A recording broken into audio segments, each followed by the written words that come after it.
विधान परिषदेत शिवराळ भाषा वापरल्यामुळे अंबादास दानवेंचं निलंबन करण्यात आलं आणि निलंबनानंतर दानवेंनी आपलं इंस्टाग्राम अकाउंटच्या प्रोफाईलमध्ये बदल केलाय। सस्पेंडेड लीडर ऑफ ऑपोजिशन असं या प्रोफाईलमध्ये लिहिण्यात आलंय। पिंपरी चिंचवडमध्ये शरद पवार गटानं पुन्हा एकदा अजित पवार गटाला धक्का दिलाय। अजित पवार गटाचे प्रदेश उपाध्यक्ष तसंच माजी शहर युवक शहर अध्यक्ष विशाल वाकडकर आणि पिंपरी चिंचवड विधानसभा अध्यक्ष विशाल काळभोर यांनी अजित पवारांची साथ सोडली आहे। राष्ट्रवादी शरद पवार गटाचे युवा नेते रोहित पाटील यांचे भावी आमदार आणि मंत्री म्हणून बॅनर झळकलेत। सांगलीच्या तासगावमध्ये त्यांच्या वाढदिवसानिमित्तानं कार्यकर्त्यांनी ही बॅनरबाजी केली आहे। विधानसभा निवडणुकीमध्ये तासगाव कवठे महांकाळ मतदारसंघातून रोहित पाटील यांची उमेदवारी पक्की असल्याची चर्चा जिल्ह्यात रंगली आहे। नीट पेपरफुटी प्रकरणामध्ये सीबीआय ॲक्शन मोडवर आले। आरोपी संजय जाधव आणि जलील पठाण यांची सीबीआयनं 12 तास कसून चौकशी केली। तसंच सीबीआय पथकानं दोन्ही आरोपींना लातूर शहरातल्या एरण्णा कोनगलवाच्या बंद घरामध्ये नेलं आणि यावेळी पथकानं घराची झडती घेतल्याची माहिती मिळते।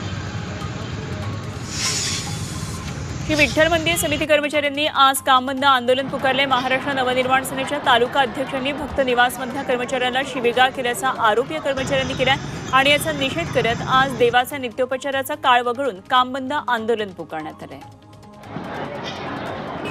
कोल्हापूर जिल्ह्यामध्ये अवैध धंद्यांना ऊत आल्याचा आरोप शिवसैनिकांनी केला। दररोज खून, दरोडे, गांजा विक्रीसारखे उद्योग राजरोसपणे सुरू असताना पोलीस मात्र बघ्याची भूमिका घेत असल्याचा आरोप कार्यकर्त्यांनी केला। यावेळी कार्यकर्त्यांनी पोलीस अधिकाऱ्यांना धारेवर धरलं। धनगर समाजाला एसटी प्रवर्गातून आरक्षण मिळावं या मागणीसाठी धनगर समाज आक्रमक झालाय। उपोषणकर्त्यांची 7 दिवसानंतर दखल न घेतल्यानं धनगर समाजानं अंबाजोगाई रोडवर 11 वाजता रास्ता रोको करण्याचा इशारा दिलाय। अजूनही समाधानकारक पाऊस झालेला नाहीये। 2 जुलैपर्यंत राज्यातील प्रमुख धरणांमधला एकूण पाणीसाठा केवळ 21.84% एवढाच आहे। पुणे आणि संभाजीनगर विभागामध्ये सर्वात कमी पाणीसाठा शिल्लक राहिलाय आणि धरणांच्या पाणलोट क्षेत्रांना अजूनही दमदार पावसाची प्रतीक्षा आहे।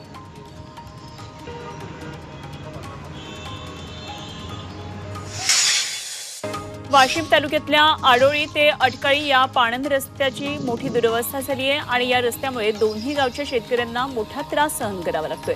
तात्काळ रस्ता दुरुस्ती करण्याची मागणी गावकऱ्यांनी केली आहे। पुणे सोलापूर राष्ट्रीय मार्गावरच्या इंदापूर ते चिंचोली दरम्यान धोकादायक होर्डिंग हटवलं। पालखी सोहळ्याच्या पार्श्वभूमीवर खबरदारीचा उपाय म्हणून कारवाई करण्यात आली आहे। भंडारा जिल्ह्याच्या लाखनी तालुक्यामध्ये अतिक्रमण झालेल्या शेतीवर धडक कारवाई करण्यात आली। लाखनी वन विभागाच्या अधिकाऱ्यांनी ही कारवाई केली। जेसीबीच्या सहाय्यानं तयार केलेली शेती उपटून काढली।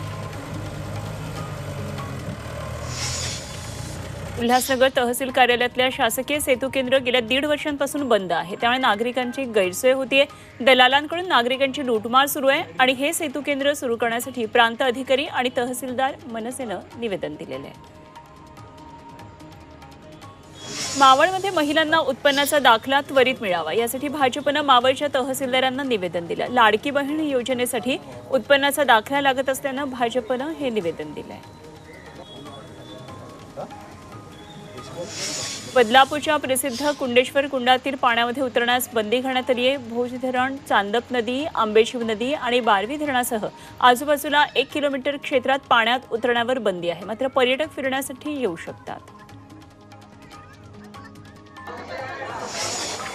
लोणावळ्यातल्या भुशी डॅम दुर्घटनेनंतर प्रशासन आता खडबडून जागं झालंय। सध्या लोणावळ्यामध्ये पर्यटकांना 31 ऑगस्टपर्यंत संध्याकाळी 6 ते सकाळी 6 पर्यंत बंदी घालण्यात आली आहे आणि या नियमांना पर्यटकांचा सकारात्मक प्रतिसाद मिळतोय।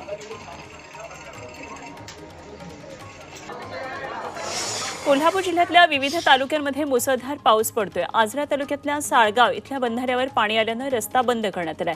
वाहतूक पर्यायी मार्गानं सुरू आहे। हिंडगाव इथल्या इब्राहिमपूर पुलावर घटप्रभा नदीचं पाणी आल्यानं वाहतूक बंद आहे। मुसळधार कोसळणाऱ्या पावसानं लोणावळ्यामध्ये धुक्याची चादर पसरली आहे। थंडगार वारं आणि दाट धुकं यामुळे लोणावळ्याचा निसर्ग आता बहरलाय। तर दुसरीकडे वाहन चालकांना गाडी चालवताना मोठी कसरत करावी लागते।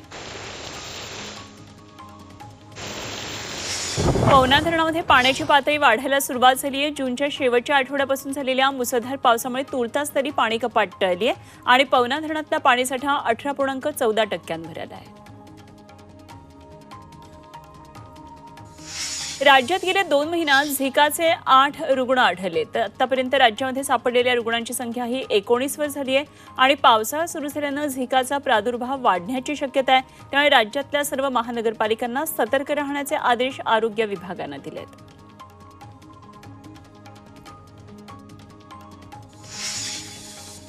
भारतीय सोशल मीडिया प्लॅटफॉर्म कू हे ॲप आता बंद करण्यात आले. गेल्या अनेक वर्षांपासून हे ॲप आर्थिक अडचणीत येत होतं. अखेर कू ॲपच्या संस्थापकांनं ॲप बंद करण्याचा निर्णय घेतला आहे.